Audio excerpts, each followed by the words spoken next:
옆반 경력 선생님의 만큼 내가 만약 했다. 이렇게 했을 때는 낭패를 볼 수도 있어요. 안녕하세요, 한다할인입니다. 네, 여러분들 지난 영상에서는 제가 통솔과 관련해서 이야기를 해보았는데요. 통솔에서 정말 필수 요소 중에 하나인 허용 범위를 제가 오늘은 좀 더 깊게 다뤄보려고 합니다.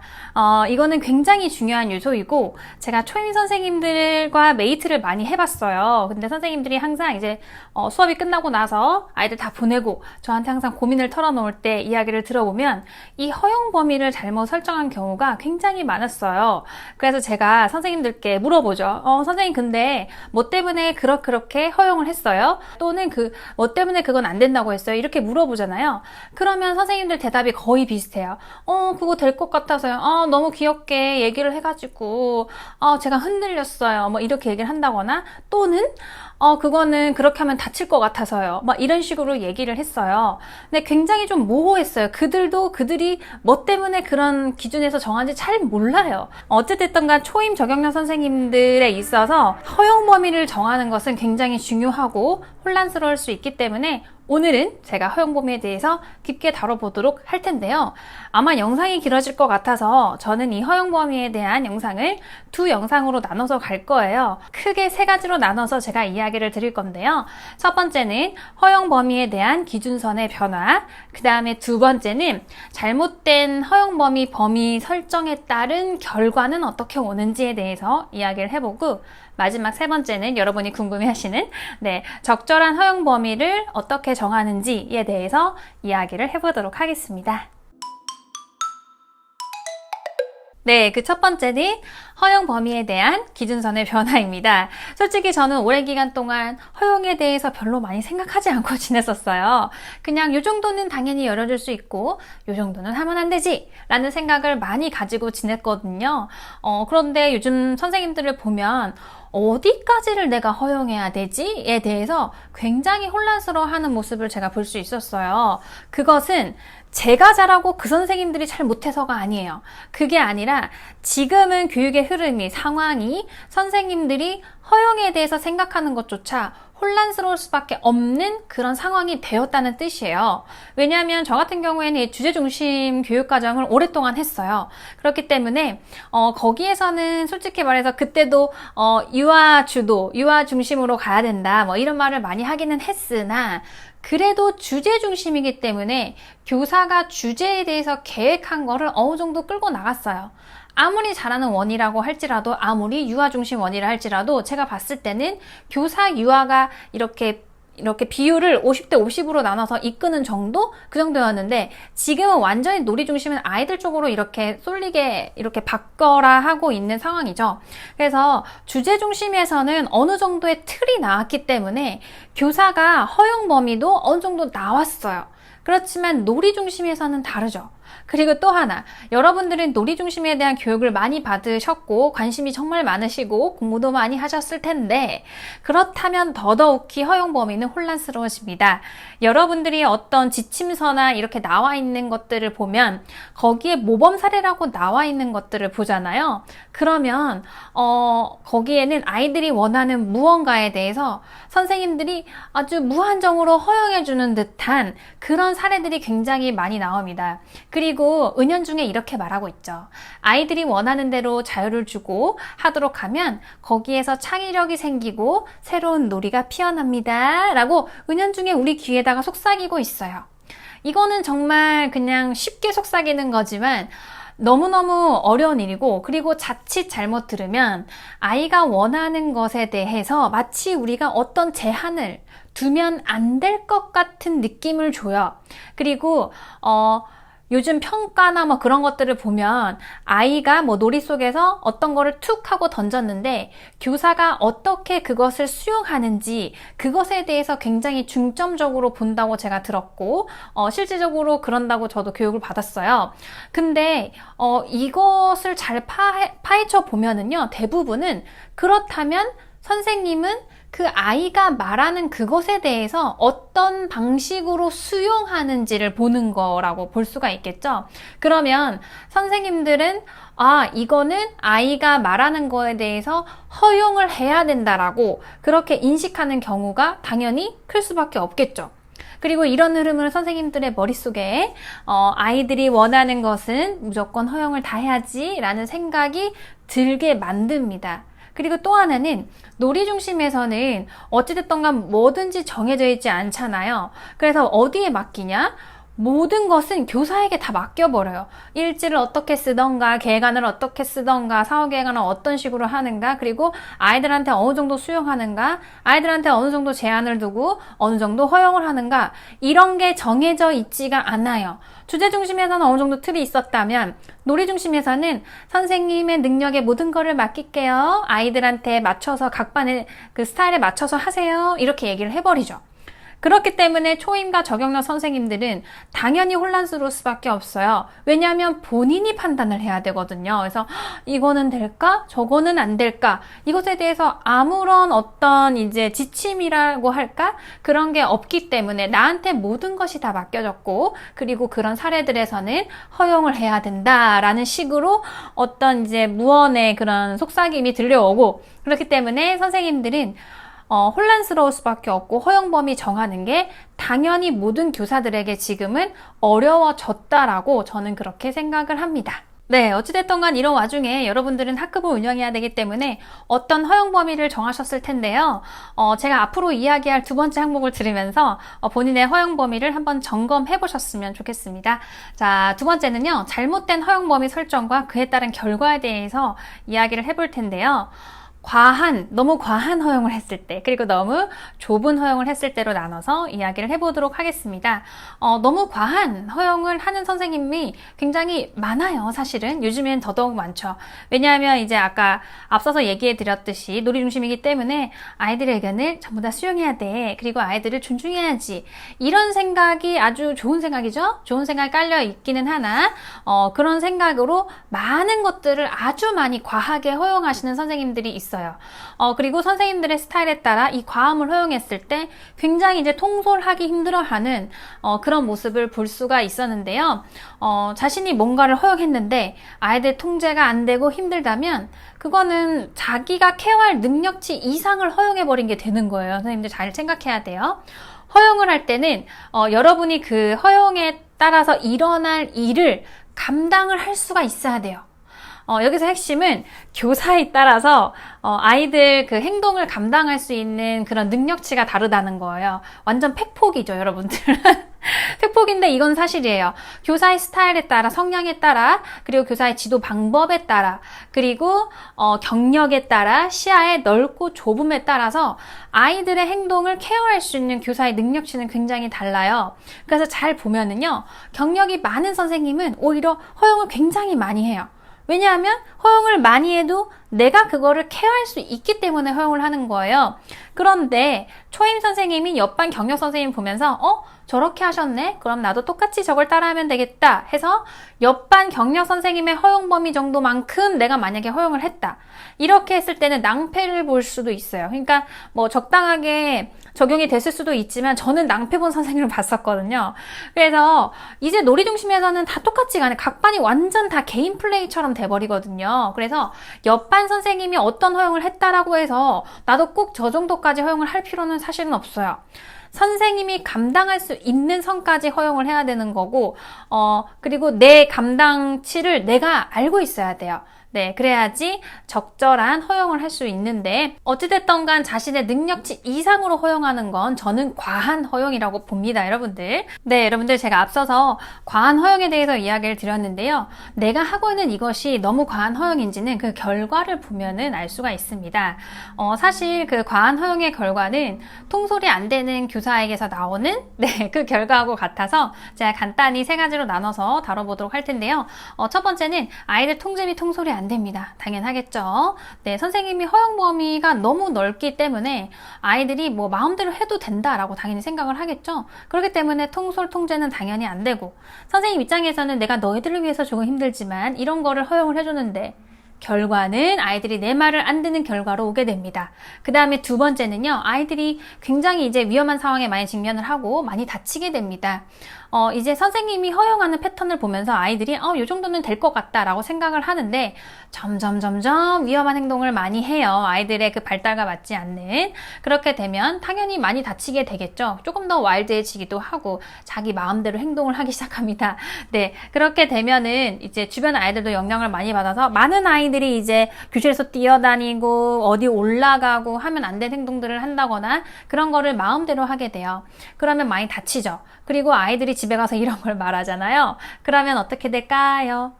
아이들도 선생님 말을 안 듣는데 부모님도 선생님 조금 그거는 허용하지 않았어야 되는 거 아닌가? 왜 이렇게 애들이 많이 다친다 그러지? 이렇게 하면서 교사에 대한 신뢰도가 굉장히 떨어지게 돼요. 네, 그 다음에 세 번째는 아이들이 거칠어져요. 당연하겠죠. 처음에 눈치 보던 아이들도 더 이상 눈치를 보지 않게 돼요. 그리고 자기 마음속에 어떤 제한된 선이 있었어요. 이 아이들은 전 연령에서 선생님에 따라 어떤 제한된 선이 있었는데 우리 선생님은 다 된다고 하고 다 허용을 해. 그럼 내가 알겠다. 우리 선생님은 다 되고 그리고 내가 조금만 애교를 피우면 다 허용을 해주기 때문에 내가 마음대로 해도 돼 라고 하면서 뭔가 이제 내 안에 있었던 그 말썽꾸러기의 성향이 이제 올라오면서 아이들이 굉장히 거칠어지게 되는데요. 평상시에 성격이 그러지 않던 아이들도 이런 아이들 틈에 있으면 같이 와일드해져요. 왜냐하면 내가 조용히 그리고 또는 내가 선생님의 이야기를 잘 듣는다고 해서 나한테 이득될 게 하나도 없다는 걸 애들이 알거든요. 오히려 내가 봤을 때 와일드하고 거친 아이들이 더 재밌게 노는 것 같고 그 아이들에 의해서 내가 피해를 당하느니 나도 거기에 동참하겠어. 이런 마음이 아이들 마음속에 싹 트기 시작하면 이제 모든 아이들이 이렇게 다 거칠어지는 그런 상황이 되고 거칠어지면 자기가 원하는 거를 생각을 거르지 않고 그냥 행동으로 막 나오거든요, 아이들이. 그러면 모두 다가 많이 부딪히는 상황이 발생할 수밖에 없습니다. 그리고 또 하나는요, 제가 봤을 때 이 과한 허용과 방임은 좀 비슷하게 이렇게 좀 다가와요. 그러니까 나는 방임을 하지 않고 허용을 했어 라고 말하지만 어떤 누군가가 봤을 때 그거는 방임으로 다가갈 수가 있어요. 그렇기 때문에 아이들도 그렇게 느낄 수 있어요. 이상하다. 이거는 우리 엄마가, 이거는 어떤 선생님은 이러이러해서 안 된다고 했는데 우리 선생님은 다 허용하네. 선생님 그냥 물어보면 다 돼 이렇게 말하네. 과연 선생님은 나한테 관심을 가지고 있는 걸까? 이렇게까지 아이들은 생각은 잘 못하지만 마음으로는 느낀다는 거예요. 그래서 아이들이 자기가 방임을 당하고 있다는 느낌이 만약에 든다라면, 그러니까 어떤 이제 우리를 감싸줄 수 있는 울타리 안에서 자유를 느끼는 것이 아니라 울타리 없이 그냥 알아서 지내라 이렇게 하는 거는 자유라고 볼 수가 없다고 저는 생각을 하거든요. 그건 방임이에요. 그래서 아이가 그렇게 생각을 한다면 아이들은 더 거칠어지죠. 왜냐하면 선생님 나 좀 봐요. 나 지금 이렇게 하고 있는데, 나 위험하게 하고 있는데, 나 선생님이 싫어하는 행동하고 있는데 이렇게 하면 선생님이 나를 봐줄까? 이렇게 생각해서 점점 더 거친 행동을 하면서 관심을 사로잡기를 원하는 아이들이 생깁니다. 그렇기 때문에 그 이유로만으로도 거칠어질 수 있다라고 제가 이야기를 해드리고 있어요. 자, 반면에 어떤 선생님들은 너무 허용 범위를 좁게 줘서 정말 많은 통제를 한다라는 느낌을 주는 선생님들이 있어요. 이것 또한 굉장히 문제예요. 처음부터 그러진 않았을 거라고 생각하는데 대부분 이런 사건이 좀 벌어지기도 해요. 어떤 거냐면 자신이 현장 체험학습 가거나 바깥 놀이터를 갔어요. 그런데 애들한테 모이라고 했는데 몇몇이 모이지 않는 거지. 그런데 이제 그 모습을 보고 어떤 선생님께서 선생님 그렇게 애들이 아까 하고 싶다는 거 다 들어주고 그렇게 하니까 애들이 말 안 듣는 거죠. 이런 말을 탁 들었다. 그랬을 때 그때부터 그 중에 몇몇 선생님은 아주 극단적으로 이제 통제를 하기 시작합니다. 이것도 안 돼, 저것도 안 돼. 안 돼, 안 돼. 가보면 교실에서 허용이 안 되는 거 투성인 반이 있더라고요. 그리고 플러스 또는 본인이 다치는 거에 대해서 아주 많이 민감하고 예민하게 반응하는 선생님이 있어요. 그래서 위험할 것 같은 거, 조금이라도 그런 요소가 보이는 거는 안 돼, 안 돼, 안 돼 라고 이야기를 하기도 합니다. 이런 반들은 선생님들이 아이들이 놀 때 그냥 정적으로 가만히 앉아서 얌전하게 놀기만을 원하는 선생님들이 아주 많습니다. 어찌됐든 간 이렇게 많은 통제를 했을 때는 어떤 결과들을 불러오는지 이야기를 해보도록 할게요. 첫 번째는요, 아이들이 할 놀이가 없어요. 당연한 거겠죠. 뭐 교실에서 놀이를 하다가 조금 확장해서 해보려고 하는데 선생님한테 물어보면 그건 좀 위험해서 안 될 것 같아. 그거는 좀 힘들겠다. 이런 식으로 선생님이 자꾸만 이제 통제를 하는 거죠. 허용을 안 해주는 거예요. 그렇다면 당연히 아이들은 계속 가지고 노는 1차적인 놀이만 해야 되기 때문에 심심하고 재미가 없어지죠. 그러면 할 놀이가 없게 느껴지는 게 당연한 거라고 볼 수가 있겠고요. 두 번째는 첫 번째하고 연계성 있게 다가가는데 결국엔 아이들 입에서 어떤 말이 나오냐? 엄마, 아빠, 유치원 어린이집 가기 싫어요. 재미없어요. 라는 말이 결국에 나옵니다. 그런데 이런 말을 이제 부모님으로부터 이제 들었을 때 가장 힘든 건 누굴까요? 바로 선생님들이 가장 힘들어요. 왜냐하면 얘가 어찌됐던 간 어린이집과 유치원에 오고 싶도록 만들어야 되는데 그게 우리들의 미션이 되는 거지. 그런데 얘가 재미없다고 해. 그럼 그날부터 아이를 관찰하기 시작하는데요. 선생님들은 자신의 허용 범위에 대한 요소만 쏙 빼고 다른 거를 관찰하기 시작해요.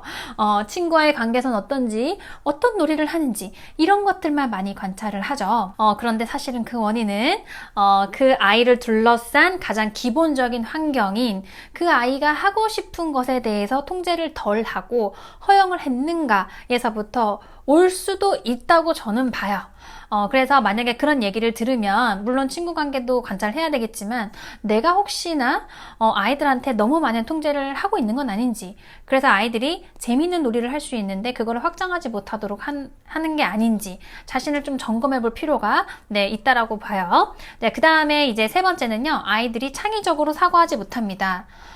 통제를 많이 당하면 당연히 그렇겠죠. 왜냐면 우리가 지금 놀이 중심이라서 아이들의 그 1차적인 놀이에서 어떤 게 확장된 사고를 하게 만들고 그 아이들이 확장된 사고를 좀 말도 안 되는 것들, 진짜 안 될 것 같은 것들을 많이 말해요. 근데 저는 그런 거 말하는 거 되게 좋아하거든요. 그거를 우리가 어떻게 실현시킬지를 이야기 나누는 게 사실은 이 놀이 중심의 핵심이라고 저는 생각을 하는데, 어떤 선생님들은 아이들이 뭐 되게 말도 안 되는 소리를 하면 그거는 좀 힘들 것 같아, 안 돼 라고 본인이 딱 잘라버리는 경우가 있어요. 그렇게 되면 아이들은 내가 생각한 거는 별로 필요 없는 거구나, 항상 선생님은 허용을 해주지 않아, 안 된다고 하는구나, 이렇게 생각하면 사실은 생각주머니가 열리다가도 닫혀버리게 돼요. 우리는 그 아이들의 생각주머니를 자꾸만 열리게 만들어야 되거든요. 왜냐하면 애들이 잘 생각주머니 안 열어요. 그래서 그걸 열게 만들어야 되는데 오히려 선생님의 반응이 아이들의 생각주머니를 닫히도록 만드는 그런 상황으로 몰고 갈 수가 있어요. 그래서 이렇게 좁은 통제를 자꾸 하다 보면은 아이들이 그런 생각할 필요 없어 라고 창의적 사고를 하지 않고 닫게 됩니다. 그 다음 허용 범위를 좁게 했을 때 불러올 수 있는 결과 네 번째에 대해서 이야기를 해볼 텐데요. 아이들의 다툼이 굉장히 잦아지고 아주 심해져요. 왜 그럴까요? 한번 생각해보세요. 아이들의 놀이가 일단 재미가 없어요. 그쵸? 게다가 내가 하는 말이 별로 수용되지 못하고 있다라는 느낌도 들고, 플러스 한정된 공간 안에서 있어야 돼요. 입장 바꿔 생각해보세요. 우리가 어떤 한정된 제한된 공간 안에 들어있는데, 거기에 있는데 우리가 하고 싶은 것도 못하고 내 말을 들어주지도 않아. 그러면 어른들은 한 번에 알아채요. 진짜 스트레스 받는다 라고 말하죠. 하지만 제가 봤을 때 아이들은 본인들이 스트레스 받는 거를 잘 인지를 못하는 것 같아요. 그러면 어떻게 보이냐면, 인지는 못하지만 마음으로 몸으로 아이들이 느껴지고 이미 보이지 않는 가시가 아이들한테 돋아나기 시작하거든요. 그럼 그 아이들이 행동할 때 보면 굉장히 민감하고 예민하게 반응해요. 모든 사건에 대해서.